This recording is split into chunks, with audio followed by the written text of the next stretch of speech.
नमस्कार, आप देख रहे हैं द सुगम। जी यहाँ पे से 31 दिसंबर और मंगलवार राजस्थान प्रदेश की आज की टॉप एट द रेट 10 बड़ी खबरें। और शुरुआत करते हैं राजस्थान प्रदेश की आज की पहली बड़ी खबर के साथ। बड़ी खबर, राजस्थान में तबादलों से बैन हटा, 3 लाख से ज्यादा कर्मचारियों के 10 जनवरी तक होंगे ट्रांसफर। शिक्षा विभाग में प्रतिबंध जारी रहेगा। राज्य सरकार ने तबादलों पर लगा बैन हटा दिया है। 1 जनवरी से 10 जनवरी तक के तबादलों से बैन हटाया गया है। शिक्षा विभाग में अभी तबादलों पर बैन जारी रहेगा। 3rd ग्रेड शिक्षकों के तबादले नहीं होंगे। राज्य सरकार के आदेश के मुताबिक प्रारंभिक शिक्षा, उच्च शिक्षा और तकनीकी शिक्षा विभाग में अब तबादले नहीं होंगे। जिसके अलावा वोटर लिस्ट के अपडेटेशन में भी लगे अफसर कर्मचारियों के तबादलों पर 7 जनवरी तक प्रतिबंध रहेगा। इन कर्मचारियों के तबादले 8 तारीख से होंगे। ऐसे में इनके लिए बैन केवल 3 दिन ही खुला रहेगा। अगली बड़ी खबर, रद्द हुए 9 जिलों में नहीं बनेंगे रीट 2024 के सेंटर। अभ्यर्थियों को मिलेगा जिला संशोधन का मौका। महिला कैंडिडेट्स को 100% ग्रस्त जिले में सेंटर। नए जिले रद्द करने के फैसले के बाद रीट 2024 के आयोजन को लेकर राजस्थान माध्यमिक शिक्षा बोर्ड भी अलर्ट मोड पर आ गया है। जिन 9 जिलों को राज्य सरकार ने रद्द किया है, उन जिलों से आवेदन करने वाले अभ्यर्थियों को गृह जिला का संशोधन मौका दिया जाएगा। इसके साथ ही पहली बार प्रदेश के सभी 41 जिलों में सेंटर बनाए जाएंगे। रद्द हुए 9 जिलों में सेंटर नहीं बनाया जाएगा। अगली बड़ी खबर, अहम अपडेट, राजस्थान के 12 जिलों की सीमाओं में हुआ बदलाव। सरकार ने जारी किया नोटिफिकेशन। कौन सी तहसील और उपखंड शामिल होंगे, इसको लेकर भी जानकारी दी गई है। कांग्रेस राज्य के 9 और जिले 3 संभाग खत्म करने को लेकर राजस्व विभाग ने अधिसूचना जारी कर दी है। कैबिनेट ने शनिवार को गहलोत राज्य के जिले संभाग खत्म करने का फैसला किया था। 31 दिसंबर तक ही जिले, तहसील, उपखंडों की सीमाओं को बदलने की छूट है। इसके बाद जनगणना की रोक लग जाएगी। इसे देखते हुए सरकार ने जिले और संभागों की सीमाओं में बदलाव का नोटिफिकेशन जारी किया है। वहीं राजस्थान प्रदेश की अगली बड़ी खबर, जैसलमेर में जहां पानी की धार बही वहां धमाके होंगे। जहरीली गैस का रिसाव मिला, जमीन धंसने की आशंका। जैसलमेर में जिस जगह पर धरती से पानी की धार फूट पड़ी थी, उस जगह धमाके हो सकते हैं। वहां से जहरीली गैस के रिसाव की आशंका है। जमीन धंस सकती है, इसलिए धरती में समाये ट्रक और बोरिंग मशीन निकालने के लिए रेस्क्यू ऑपरेशन अभी नहीं चलाया जाएगा। ऑयल कंपनी के विशेषज्ञों से चर्चा के बाद ही कोई कदम उठाया जाएगा। फिलहाल उस इलाके को खाली करवा लिया गया है। राहत की बात यह है कि रविवार 29 दिसंबर की रात करीब 10 बजे धरती से निकल रही पानी की धार अपने आप बंद हो गई है। वहीं प्रदेश की बड़ी खबर, मंत्री किरोड़ीलाल मीणा बोले एसआई भर्ती परीक्षा रद्द होनी चाहिए। एसओजी और कैबिनेट सब कमेटी ने भी कर दी है सिफारिश। अब मुख्यमंत्री के हाथों में है फैसला। पिछले दिनों हुई कैबिनेट की बैठक में नए 9 जिलों और 3 संभागों को खत्म कर दिया गया, लेकिन एसआई भर्ती परीक्षा 2021 को रद्द करने पर कोई फैसला नहीं हुआ। एसआई भर्ती परीक्षा को रद्द करने की लगातार मांग कर रहे कैबिनेट मंत्री किरोड़ीलाल मीणा ने एक बार फिर से इसे रद्द करने की बात कही है। किरोड़ीलाल मीणा ने कहा कि जिस एसओजी को भर्ती की जांच दी गई थी, उसने पेपर रद्द करने के लिए कह दिया है। पुलिस मुख्यालय, एडवोकेट जनरल और कैबिनेट सब कमेटी ने भी भर्ती रद्द करने की सिफारिश कर दी है। ऐसे में यह भर्ती रद्द होनी चाहिए। अब ये तो मुख्यमंत्री के हाथ में फैसला है। अगली बड़ी खबर, सीएम ने विधायकों से कहा सोशल मीडिया से करें योजनाओं का प्रचार, इसकी पहुंच अधिक लोगों तक होनी चाहिए। विधानसभा सत्र से पहले सीएम मृदुला शर्मा ने प्रदेश के बीजेपी विधायकों से संवाद किया। पिछले 3 दिनों से जारी संवाद कार्यक्रम जयपुर संभाग के विधायकों से संवाद कई बार पूरा हो गया। सीएम मृदुला शर्मा ने बीकानेर, अजमेर और जयपुर संभाग के विधायकों के साथ संवाद किया। हर संभाग के लिए 2 घंटे का समय भी तय था, जिसमें प्रत्येक विधायक को अपनी बात रखने के लिए 10 मिनट का समय दिया गया। सीएम मृदुला शर्मा ने विधायकों से कहा कि वे सोशल मीडिया के जरिए सरकार की योजनाओं का अधिक से अधिक प्रचार करें, क्योंकि सोशल मीडिया की पहुंच अधिक लोगों तक होती है। विधायकों से संवाद कार्यक्रम में केंद्रीय वन एवं पर्यावरण मंत्री भूपेंद्र यादव भी पूरे समय उनके साथ मौजूद रहे। वहीं अगली बड़ी खबर, नए साल 2025 में होंगे 2 सूर्य तो 2 चंद्र ग्रहण। भारत में देखेगा सिर्फ 1 ग्रहण। साल 2025 में 12 बड़ी खगोलीय घटनाएं होने वाली हैं, जिसमें 4 ग्रहण और 3 सुपरमून, 4 बड़े प्लेट नेट कंजक्शन होंगे और शनि ग्रह बिना रिंग के दिखेगा। कंजक्शन यानी 2 ग्रहों का एक दूसरे के नजदीक आना। इस साल 2 चंद्र ग्रहण होंगे तो 2 सूर्य ग्रहण होंगे, लेकिन बाद में सिर्फ 1 चंद्र ग्रहण ही दिखाई देगा।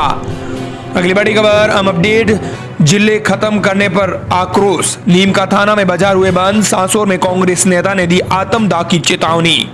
राजस्थान के 9 जिले खत्म करने को लेकर सरकार के फैसले पर लगातार दूसरे दिन विरोध प्रदर्शन जारी है। जिलों को बहाल नहीं करने पर कांग्रेस समेत अन्य संगठनों और लोगों ने उग्र आंदोलन की चेतावनी दी है। राजस्थान के 5 जिलों से लोग विरोध कर रहे हैं। सासुर में लोगों ने रास्ता जाम कर दिया है। कांग्रेस नेता ने आत्मदाह की चेतावनी दे दी है। अनूपगढ़ में सोमवार को कई संगठनों ने कलेक्ट्रेट का घेराव किया। सासुर में 7 जनवरी को निजी स्कूल बंद रखने का फैसला किया गया। वहीं नीम का थाना में आंदोलन उग्र कर ट्रेन को रोकने की चेतावनी दी गई है। अगली बड़ी खबर, सीएम ने विधायकों से कहा आप जो कर सको वही करो, जो कह दिया उसे फिर करके दिखाओ। सीएम अब्दुल शर्मा ने विधायकों से कहा कि आप अपने क्षेत्र में जो कर सको वही करो, वो जो कह दिया उसे फिर करके दिखाओ। बजट सत्र से पहले मुख्यमंत्री संभागवार विधायकों से बातचीत कर रहे हैं। सीएम रविवार को जोधपुर, उदयपुर और भरतपुर संभागों के विधायकों से भी मंथन कर रहे थे। बैठक में विधायकों ने अपने अपने क्षेत्र की मांग भी सीएम अब्दुल शर्मा के सामने रखी और संभाग के विधायक सीएम से मिलेंगे। स्वाद के दौरान भी मौजूद रहे।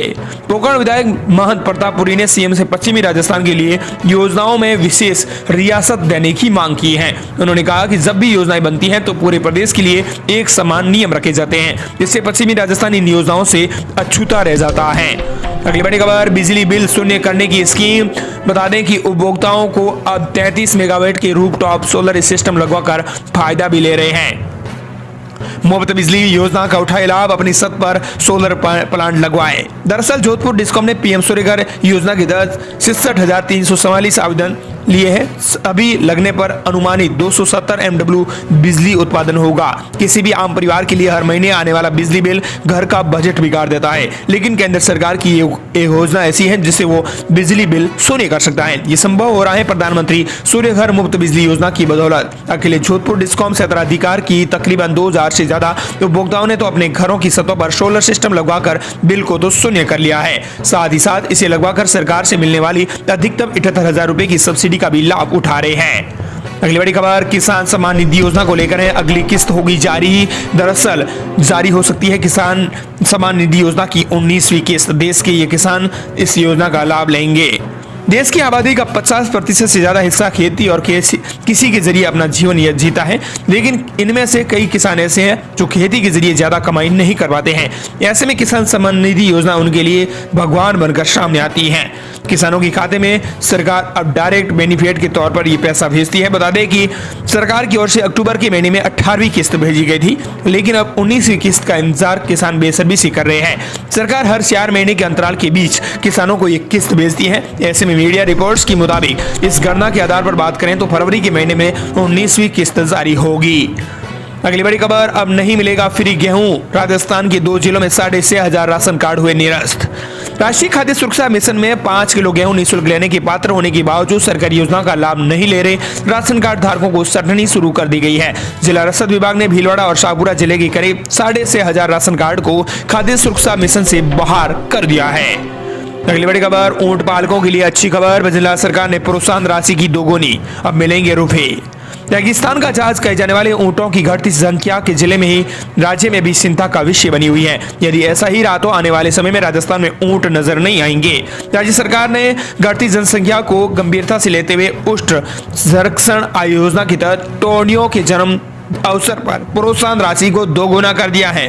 बता दें कि 20,000 रुपए कर दी गई है। इसकी पहली किस्त राज्य सरकार की 1 साल का कार्यकाल पूरा होने पर डायरेक्ट बेनिफिट ट्रांसफर के जरिए खाते में भेज दी गई है। लेकिन अब राजस्थान में दूसरी किस्त भी उनके 10,000 रुपए जल्द ही आने वाली है।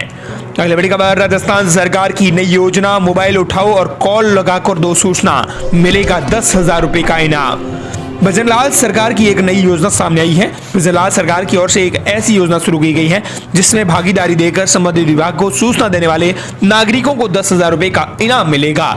जी हां, ये सच है। ऐसी घोषणा सरकार की एक महकमे में राजस्थान राज्य प्रदूषण नियंत्रण मंडल की ओर से नगर परिषद और नगर पालिका आदि निकायों संस्थानों के माध्यम से की गई है। इस कवायद का उद्देश्य बढ़ते प्लास्टिक पदार्थों को रोकना है और पाबंदी लगाना है। यानी प्लास्टिक पदार्थों के उपयोग और बिक्री पर जो भी बिक्रे हैं, उनके उपयोग कर रहे हैं, उनकी सूचना नगर पालिका या नगर परिषद को देगा तो उसे 10,000 रुपए का इनाम मिलेगा। अगली बड़ी खबर, कृषि भूमि की जमाबंदी को आधार से किया जाएगा लिंक, फर्जी बेसान पर लगेगा अंकुश, नए साल में हो सकता है काम शुरू। राज्य सरकार नए साल से कृषि भूमि की जमाबंदी को आधार से लिंक करने का प्लान बना रही है। इसके लिए अभी से तैयारियां शुरू हो गई है। हालांकि इसको लेकर अभी गाइडलाइंस जारी नहीं की गई है, लेकिन चर्चा है कि नए साल से इस पर काम शुरू हो जाएगा। और इस प्रकार ये थी राजस्थान प्रदेश की आज की बड़ी